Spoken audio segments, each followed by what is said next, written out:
Apakah penggunaan korset setelah melahirkan bisa membuat perut mengecil? Air kelapa mengandung electrolytes, minerals yang bagus banget untuk apakah minum jamu setiap hari bisa menyehatkan badan? Apa betul power nap bagus untuk kesehatan? Apakah penggunaan korset setelah melahirkan bisa membuat perut mengecil? Aku melahirkan 2 kali, sesar, dua-duanya, dan aku nggak pakai korset. Perut aku bisa kecil, bahkan lebih kecil daripada sebelum aku menikah. So yes, dari segi estetik, kecantikan ya, perut kamu bisa kecil lagi tanpa korset setelah melahirkan. Jadi jangan berpikiran, oh mungkin ya karena aku kemarin nggak pakai korset perut aku nggak bisa kecil lagi. No, aku nggak pakai korset. Aku nggak pakai gurita-guritaan. Korset aku pakai cuman saat setelah aku melahirkan karena aku operasi kan ya. Itu disarankan dokter pakai korset yang jeret-jeret supaya rapet perutnya. Korset itu doang yang aku pakai, yang melar, yang bisa melar, tapi kayak korset sih, bukan korset yang kayak gurita gitu. Gurita kan baby ya. Kalau mamanya pakai stagen. Nah, aku nggak pakai stagen. Tapi korset aku pakai kurang lebih sampai dengan 4 bulan setelah aku melahirkan. Aku setelah melahirkan nggak pernah pakai stagen, nggak pernah pakai korset yang aneh-aneh, cuman pakai korset yang buat habis operasi itu untuk 4 bulan. Tadi kan aku udah ngomong ya, secara estetik kita nggak butuh korset untuk mengecilkan perut.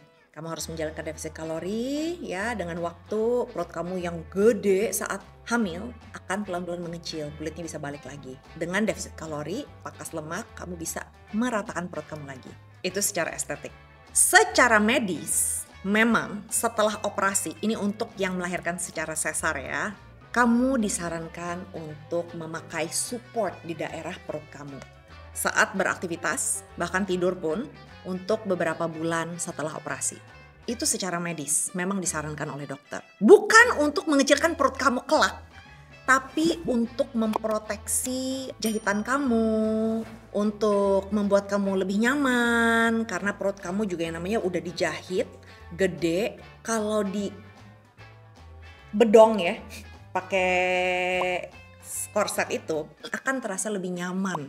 Kamu pas jalan tuh perutnya kayak nggak mau copot, tau nggak? Rasanya kan kayak mau copot ya perutnya. Tapi kalau kita bedong pakai korset yang untuk setelah operasi itu akan merasa lebih nyaman. Supaya kalian tahu fungsinya sebenarnya itu buat apa sih? Apakah minum air kelapa bisa menaikkan metabolisme tubuh? Fungsi air kelapa apa coba? Selain menyegarkan tentunya. Air kelapa mengandung electrolytes, minerals yang bagus banget untuk badan kamu. Apalagi saat kamu berolahraga ya, saat kamu keringetan. Jadi sebenarnya apakah air kelapa meningkatkan metabolisme? Yes and no. Tidak secara direct. Sebab akibatnya itu enggak sedirect itu. Tapi tentunya akan ada fungsinya. Contoh, ini aku gambarkan suatu gambar ya. Kalau kalian lagi lari maraton, terus kalian kan butuh ya electrolytes, minum air kelapa.